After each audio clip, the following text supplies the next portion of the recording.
Кумертау – это небольшой город в Башкортостане, расположенный в 250 километрах от Уфы. Название города происходит от тюркского «Кумертау» – «угольная гора». Ведь своим появлением Кумертау обязан месторождению бурого угля, в котором нуждалась страна. Поднимался город на необжитом месте, вдали от железных и шоссейных дорог, источников электроэнергии, не имея производственной базы.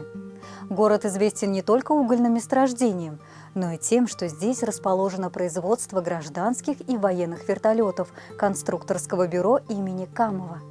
К слову, здесь расположена стела, посвященная производителям винтокрылых машин. Она представляет собой вертолет К-26. При взгляде на конструкцию создается впечатление, что воздушное судно как бы парит над землей.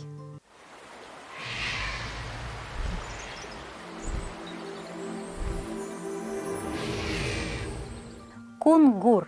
Как полагают некоторые исследователи, название города связано с тюркским словом «унгур», что на русский язык можно перевести как «пещера».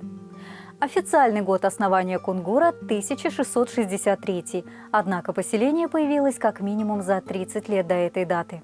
Еще Ермак со своими людьми останавливался здесь на зимовку, о чем свидетельствует множество следов, сохранившихся в Кунгурской ледяной пещере. К слову, с этой ледяной пещерой связано много историй и легенд. Протяженность пещеры составляет около 6000 метров, из них 1,5 километра оборудовано для посещений туристами. Здесь можно увидеть 20 гротов и пройти через 3 времени года – зиму, весну, осень и снова зиму, в последнем гроте вышка. Здесь можно полюбоваться снежными кристаллами бриллиантового грота, ледяными сталагмитами и сталактитами гротов Полярный, Крестовый, Вышка, а также незамерзающими озерами гротов Дружбы народов и Длинный.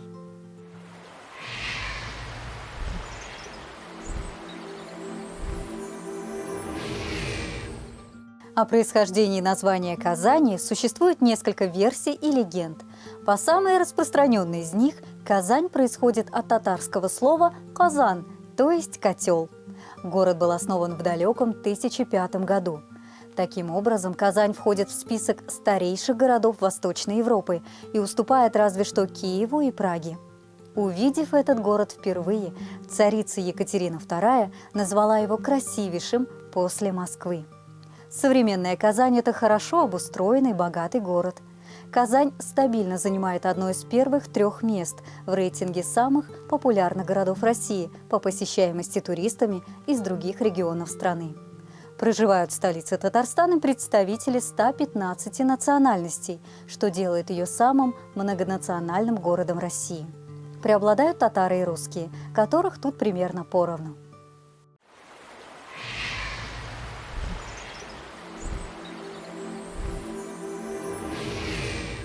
В каждом уголке нашей Родины, да и по всему миру, можно найти следы наших предков. Важно лишь увидеть, услышать и познать. Ассаляму алейкум.